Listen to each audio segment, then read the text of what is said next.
Magandang araw mga kapatid, mga kababayan. I'm back.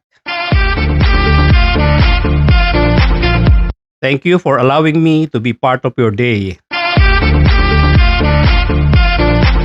And saan mang panig kayo ng mundo naroon, I hope that kayo ay nasa mabuting kalagayan.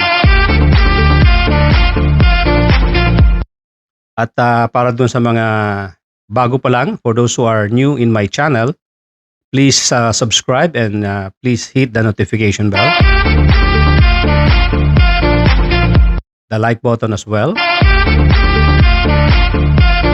And you might want to share this video later on. Ang ating pong discussion ngayon ay tungkol sa kasalukuyang nagaganap na committee hearing. Ito yung Quadcom sa Kongreso. Katatapos lang, natapos kaninang umaga yung tungkol sa Pogo. At until now, the hearing about EJK is still ongoing. And by the way, na-issuehan na naman ng contempt si dating spokesperson, si Harry Roque. At kasalukuyan na siya ngayong hinahanap para muling i-confine sa Kongreso. This is because of his absence for, I think, 2 hearings already. At this time, mas mahaba-haba siguro ang kanyang pagkakakulong. Nung una, 24 hours lang. Pero paglabas niya, galit na galit at pumunta ng EDSA at tumawag ng People Power. Ngayon, pag mas mahaba-haba ang kulong niya, ano kaya tatawagin ito?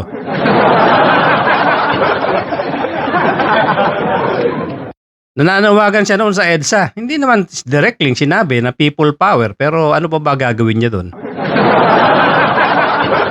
Itong mga nakaraang araw, hindi ba? Parang every Friday, nandiyan sila sa Liwasang Bonifacio ata at nagtatry sila makagather ng maraming tao.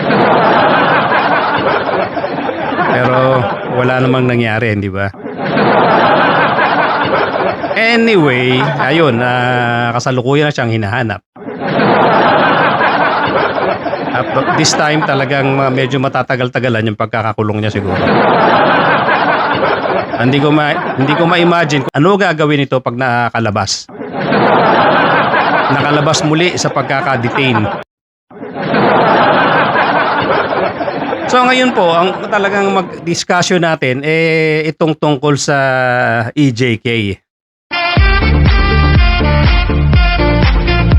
Mukhang lumalalim at dumudugtong-dugtong na talaga. Dumudugtong-dugtong ang kwento patungo sa former president. Nung unang mga hearing kasi, itong si Warden, si Chief Superintendent Padilla, hindi nag-corroborate doon sa sinabi nila Tata, Tan, at ni PDL Magdadaro.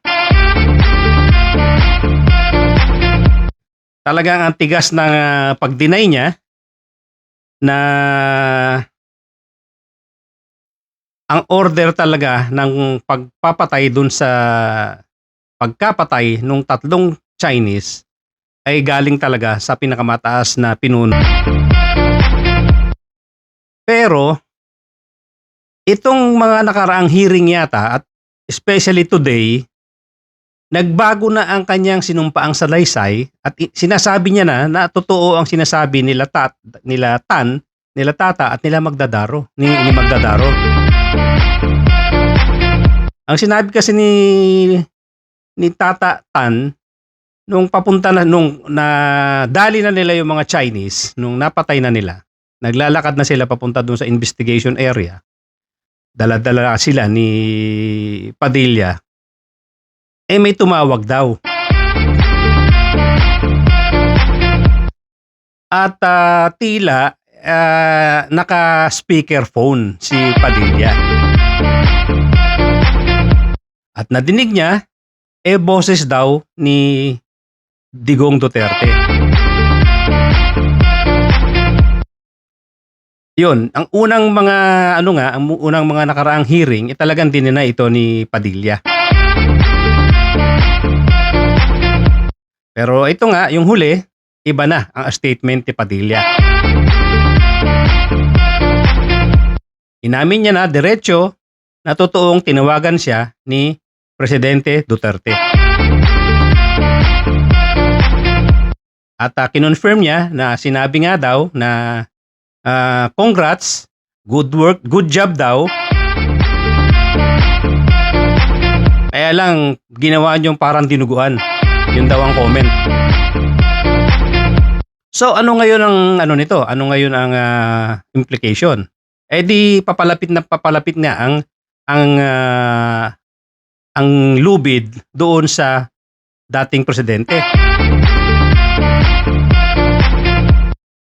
At nagtatama-tama na yung statement pati ni Jimmy Fortaleza. Si Jimmy Fortaleza naman, ito naman ang kinontak nung Colonel Ruina Garma. PDL din ito. Ang kaso nito I think is murder. Hindi ako nagkakamali. So ito, close kay Ruina Garma, babae ito. Na matagal na nagsiservisyo sa pulis at ang kanyang tour of duty, karamihan dito majority dito sa Davao area. Kaya lumalabas ang sinasabi ni Fortaleza, very close daw ito sa dating presidente. So ngayon, tatlo ang nagsasabi rito, nagko-corroborate. Si Tata Tan, si Magda Daro, at Jimmy Fortaleza. Ang mabigat dito, ito nga si Warden dahil ito nung una ayaw umamin. Na siya ang inutusan, subalit hindi siya sumunod kaagad. Actually, sinabihan sa ni Ruina Garma, basta may tao kaming pupunta dyan, nagagawa ng trabaho dahil hindi nga kumikilos itong si Padilla, at huwag ka nang makialam. Sinabihan ni Ruina Garma si Padilla na tatrabahuin namin yan, huwag ka makikialam at baka madamay ka pa. At sabi pa, baka pati pamilya mo madamay. So wala talagang nagawa itong si Padilla. So ganun na nga ang nangyari. Nagkaroon ng plano, lumalabas ang talagang head ng pagpaplano rito ay yung babaeng colonel na si Ruina Garma. Kasalukuyan siyang nasa kongreso pa at nagte-testify pero hindi umaamin. Kaya ngayon na-contempt na siya. So i-take custody ng kongreso. Pinaninindigan niya na hindi totoo na siya ang tumatawag kay Fortaleza about this operation at hindi rin totoo na inutusan niya si Padilla. Despite the fact na nagkaroon sila ng mga initial meetings at saka pagkikita-kita at mga phone calls. Although nakikita ko na mukhang hindi magtatagal ay bibigay din sa pressure itong Garma. mukhang marami ng hawak ang mga congressmen na ebidensya tungkol sa mga pinaggagawa nitong si Garma. Ang isang question dito, nung nasa active duty siya sa pulis, nung kapanahunan ni Digong Duterte, bigla siya nag-retire sa kanyang posisyon sa pulis, pero after 15 days, nalipat na kaagad siya sa bilang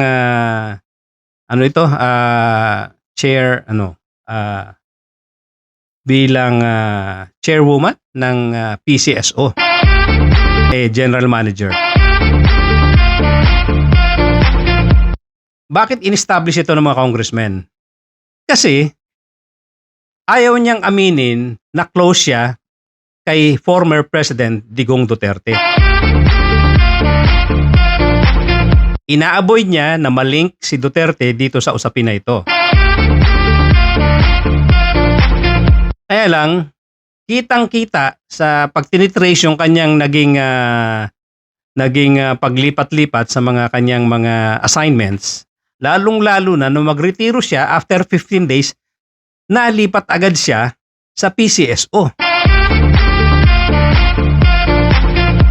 Although inamin niya naman na yung kanyang application form ay ibinigay niya kay Bongo. Alam naman natin sa gobyerno, no? Kung wala kang walang tutulak na, especially PCSO, napakaselan na posisyon. Kung hindi yan manggagaling sa presidente, imposible siyang malagay dyan. So na-establish naman yan ng mga congressmen na talagang close siya kay presidente, although ayaw niya talagang aminin. Ang isa pa rito ay si Colonel Edelberto Leonardo. Nasa active duty pa ito, nasa Napolcom, commissioner siya ngayon. Ito nasa din ito, nasa Davao din ito na destino ng matagal. Etong si Leonardo, isa rin ito na ayaw umamin na close kay Duterte. At ayaw din umamin na siya ay isa sa kasama ni Garma nung ito ay hinahatch nila yung trabaho doon sa loob ng penal colony. Isa siya sa sinabi ni Tata Tan na kasama ni Garma. So ngayon, nung cite in contempt itong si Garma, makikita mo na nag-iiyak yung ali. Kaya sabi ko, mukhang konting pressure pa dito ay bibigay ito. Hawak-hawak ng mga congressmen yung kanyang mga record, pati yung mga travel niya na napakarami. Na tinatanong nga siya ni Congressman Abante, paano niya na-afford yung ganong karaming travel. So may mga gustong palabasin itong mga congressmen na may mga hawak silang ebidensya na iniunti-unti nila hanggat mapaamin itong si Garma.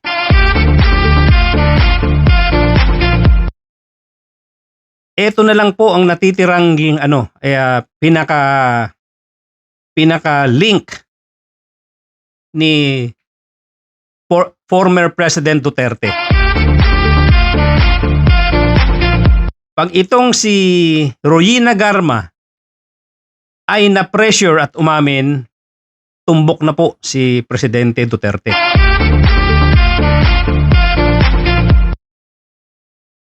So, napakadami ng problema na dumarating sa buhay ng dating presidente. Mukhang ito walang patutunguhan kundi talagang maituturo bandang huli ang opisina ng presidente. Si Presidente Rodrigo Duterte mismo. So hanggang ngayon po tumatakbo pa ang hearing at tinitignan ko nga ito. Tinitingnan ko tong si Garma at kung ito ay ilalagay sa hindi magandang kulungan, baka bumigay ito. Ang unang suggestion was to correctional for women doon sa Mandaluyong. Dahil nga wala na daw space dito sa Congress. Kaya nung nag-break, kitang-kita sa camera na umiiyak siya.